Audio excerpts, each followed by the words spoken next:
মাননীয় ট্রাইব্যুনাল তাকে 2 দিন জিজ্ঞাসাবাদের জন্য আমাদেরকে অনুমতি দিয়েছেন।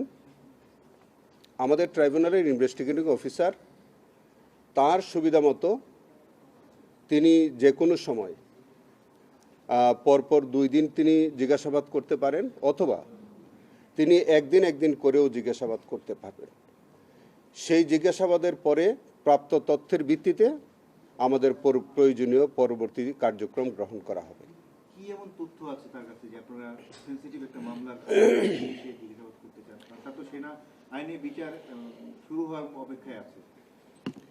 এই যে বললাম আপনাকে যে মাসুদউদ্দিন চৌধুরীর সাথে ঘনিষ্ঠতা, মাসুদউদ্দিন চৌধুরী তৎকালীন সরকারের সাথে ঘনিষ্ঠতা, উনি একজন পলাতক খুনি হওয়া সত্ত্বেও অনেক পার্শ্ববর্তী দেশের সাথে তার যাতায়াত, বাংলাদেশ সরকারের সাথে তার ঘনিষ্ঠতা, সংশ্লিষ্টতা, কথোপকথন, এবং জুলাই আন্দোলনে এই যে মানবতা বিরোধী অপরাধ সংগঠিত হলো সেখানে অনেক পরিকল্পনা তিনি বাস্তবায়নের সাথে জড়িত, যে অনেকগুলো তথ্য যেগুলো ইনভেস্টিগেশনের স্বার্থে আক্ষরিক করতে বলা মুশকিল। তবে আপনাদেরকে এইটুকুন বলি যে জুলাই আন্দোলনে যাতে এই যে নানান মানবতা বিরোধী অপরাধ যেগুলি হয়েছে তার সাথে তার অনেক সংশ্লিষ্টতা আছে, আপাতত আমরা সেগুলো পাচ্ছি।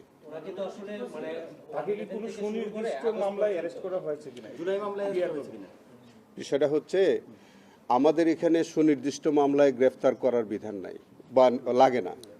আমরা একটা মিস কেস ফাইল করি, আমরা যখন কাউকে সন্দেহ করি যে তিনি মানবতা বিরোধী অপরাধ অথবা যে কোনো অপরাধের সাথে আমাদের এই ট্রাইব্যুনালের এখতিয়ারাধীন কোনো মামলায় বা কোনো ঘটনার সাথে তার সম্পৃক্ততা আছে, তখন আমরা একটা মিস কেস ফাইল করি। সেই মিস কেসে আমরা জিজ্ঞাসাবাদের জন্য আমরা তাকে গ্রেফতার করতে পারি। আমরা সেই প্রক্রিয়ায় তাকে গ্রেফতার করেছি আজকে। তাকে আমরা জিজ্ঞাসাবাদ করব, জিজ্ঞাসাবাদ করার পরে যদি তার বিরুদ্ধে সুনির্দিষ্ট অভিযোগ প্রমাণিত হয় তখন তার বিরুদ্ধে এই মানবতা বিরোধী অপরাধের কোন ঘটনায় আমরা তার বিচারের সম্মুখীন করছি সেটা তখন বলা যাবে, এখন তো বলা যাচ্ছে। উনি আরেকজনের সাথে কথা বলতেন, সেটি হলো যে ফারুক নামে একজনের সাথে কথা বলতেন, এবং 6 জন আরো এই মামলায় সন্দেহভাজন আছে অ্যাকর্ডিং টু মাইক্রো। সেই 6 জনকে কি আপনারা গ্রেফতার করতে? সেই কারণে আপনার কাছে যেহেতু আরো 6 জন সোর্স আপনার কাছে আছে, আমরা আপনার সাহায্য চাইব, সহায়তা চাইব, এবং আমরা মনে করি যে মাসুদুর রহমান সাহেব তিনি আমাদেরকে এই সোর্স, এই বক্তব্য দিয়ে আমাদেরকে সহযোগিতা করবেন। আমরা তার কাছে কৃতজ্ঞতা স্বীকার করি। যে আপনি জানেন এর আগেও আবু সাইদ হত্যা মামলায় আপনাদেরই গণমাধ্যমের এই ফুটেজ আমাদেরকে বিচারের কার্যে সহায়তা করেছে। আমি মনে করি যে চ্যানেল 24-এর মাসুদুর রহমান সাহেবের এই বক্তব্য আমাদেরকে তদন্তে সহায়তা করবে।